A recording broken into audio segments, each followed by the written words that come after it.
accomplishment. Again, this is a tough place to play. I thought Syracuse played a very good football game. I thought they did make some nice adjustments offensively. They moved the ball extremely well on the day.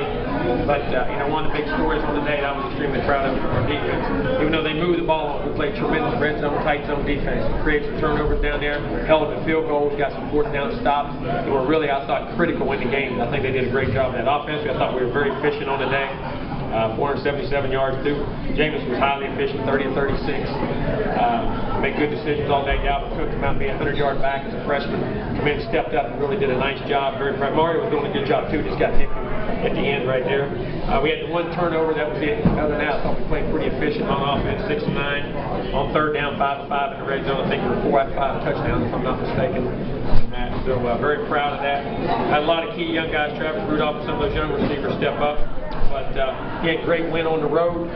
Very proud of our guys. Again, now we got to keep continuing to look at the film, correct issues. We had one turnover on the punt, which we can't have that. We gave some opportunities. Our defense really rose up in those occasions, in my opinion, and played tremendous to keep the momentum of the game on our side. So we got some critical turnovers on the day also. So we'll continue to grow. Proud of the win we had, and look forward to next week. Jimbo, amongst the distractions from this week, did you say anything to the club? Did you say anything to Jameis? There was nothing to say because we knew this was status quo, what we've been doing, and we knew this was coming. So this is our guys eliminate those things and control what they can control, and that's play ball.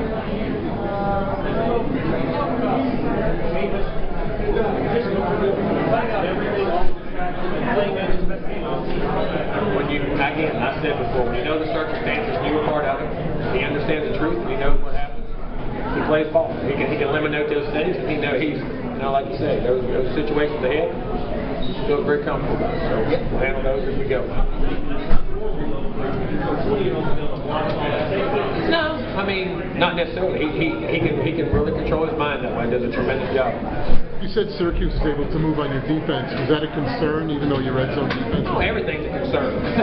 You're concerned about everything, offense, defense, defense. But they moved the ball. They come out and did some things early we hadn't seen. They made some changes during the week, do the ball well. But we adapted and did that. I'm not concerned. At the same time, I am. I'm always concerned about things we got to improve on. Jimbo, the notification yesterday in the hearing was yeah. I mean, Sorry. How does the team that you saw today in the Carrier Dome compare to the team that you saw last year down the I don't even think about that. I never compare teams. I never compare players. I never compare people because everybody's different. This team is different. This team has a tremendous characteristics about itself to compete and play well, and it's becoming a heck of a football team. Syracuse is playing 2 inexperienced quarterbacks. What did you see out of that? I'm sorry. Syracuse is playing 2 inexperienced quarterbacks. What did you see out of that? The first guy that played threw the ball extremely well. What was his name? Long. I thought he threw the ball really well. Was very efficient. And we had a couple picks we got off of him and finally got some pressure to him. And he made some nice throws in the day. And their guys made some nice kicks. There's a big athletic receiver, did a nice job. And the last young man Wilson came in very athletic to run and make one real nice throw in there. So they look like they got 2 good guys. Jimbo Fisher is the all-time leading receptions. Just talk about him. When did you know he was going to play? And then I felt good Wednesday when he come back. Tuesday he come out and they said he exercised and he didn't have any ramifications. He came out Wednesday when he practiced and we didn't get him hit, but he ran and did all the things. He said, "Coach, I feel great." Okay. I mean, we felt good after that he would play. That's why he's an amazing guy. I mean, to be the lead receiver of some of the guys that went through Florida State University is a remarkable accomplishment. And like I say, greatness is measured to me with consistency and performance over a long period of time. That's what he is about. I mean, he makes the flash plays, he makes all the big plays. But to me, kind of how he is to me, if I compared him to somebody, people ask me to compare him to somebody, reminds me of Derek Jeter. I mean, he makes all the big plays when you have to, but the rest of the time you're talking about somebody else all the time. He doesn't go get the spotlight, doesn't need anything, carries himself with tremendous professionalism, represents his organization in the classroom, off the field, on the field, unbelievably, makes, like I say, every big time play, and then you look at the end of the day, he's got every record known to man, and with a lot of victories to go with it, and he's a team leader behind him. I mean, he has an unbelievable knack of doing those things from a characteristic standpoint, and to me, that's kind of who he reminds me of. I mean, it really does. As a person, as a player, like I say, I have the unbridled, most respect for Derek Jeter of anybody I've ever been around and I've seen or watched play in my lifetime. To me, that's who he kind of reminds me of. I'm not saying he's Derek Jeter, but as a college football player, he kind of reminds me of him. You talked about O'Leary's career game today. Oh, Lord. He had 8, and he became the all-time leading. He already had the most touchdowns of any tight end in Florida State history. Now he has more catches than any tight end in Florida State history. So to be able to have those two guys and be able to get them in the same recruiting class and be able to watch them develop and play, and Nick's becoming a complete tight end. It was tremendous. Jimbo, you said earlier in the year about the pressure because you guys, there's a target now on your back. Yeah. Does that continue to build? Does that mount week after week? If you allow it. If you allow it, it builds. If you don't, you just play ball and control what you can control. Listen, that's all we can control is how well we play and what happens on the field. You can take the results by preparing, make sure you prepare well and play well. Everybody wants, but that's where you want to be. That's the stride you got to be. And the thing this team does remember though, also remembers how to win. It knows how to win. It's been tested. It's been challenged at different times. This team always rises up. So I'm very proud of them, and they're excited to watch them keep growing. You said last week that you want the team to have fun. Oh, 1 second. You said last week you want the team to have fun, play more freely. Did you see that, especially given what happened? But I got to be careful saying that. How fun is football really? You know when it's fun? When you take a knee in picture formation. It's fun afterwards and what you accomplish. Football is a physical, nasty, lifting weights, running and getting hit, running in the hot sweat or cold weather or whatever it may be. I mean, it's a tough game. When I say having fun, you have fun when you know what you're doing, you're playing well, but you really have fun afterwards when you see what you've accomplished. And I think they understand. That's what we're shooting for. That feeling we want 5 hours after the game. Do you anticipate having Jameis Winston available against Notre Dame? Yes, sir. I mean, I'll think. How much have you seen of Notre Dame this year? I'm sorry? How much have you seen of them? I haven't. I saw a little bit of them from the Syracuse film when they played Syracuse on film. We had a common opponent, but that's all I've seen. Obviously, they're doing a tremendous job. Coach, the inability. Is that a different mindset when they get touched? There's no doubt. I mean, no matter what happens, that's what you got to be able to do.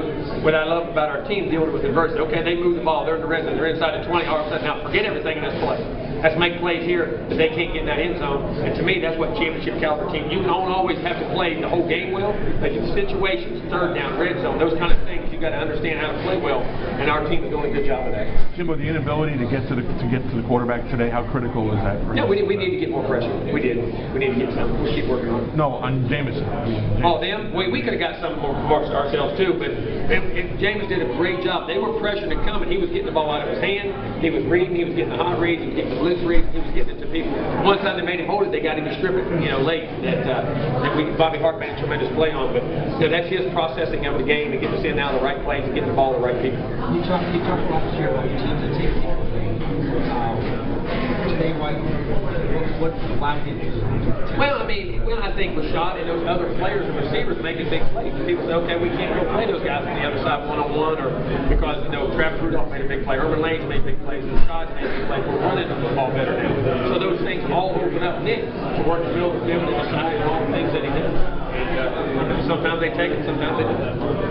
Jimbo, I know you said you knew the newspaper reports were coming. Do you know the memorabilia one is coming also? And did you think about it? Well, don't worry about any memorabilia.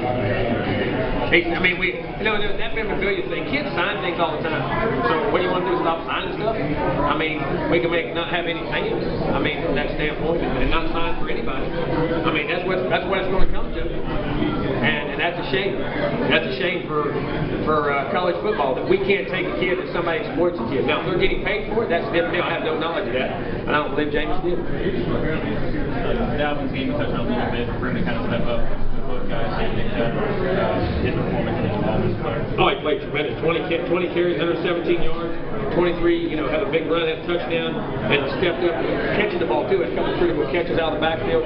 He's really involved in the Oh, he's strong. Dalvin's not that 205-pound guy now. You look at him in the weight room now, he's put together. No. Some of the plays and things they did we hadn't seen before, but they executed very well. They did a very nice job. How do you guys prepare for that throughout the week? Well, you do that a lot anyway. That's kind of the way ball is today. Wildcat teams kind of run it.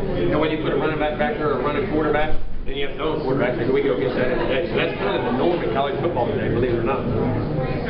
Two more questions, guys. I know you said you were expecting the media reports this week. You as a coach, how frustrating is it getting with the kind of silence like that? It's not frustrating. You're frustrated if you're allowed to be frustrated.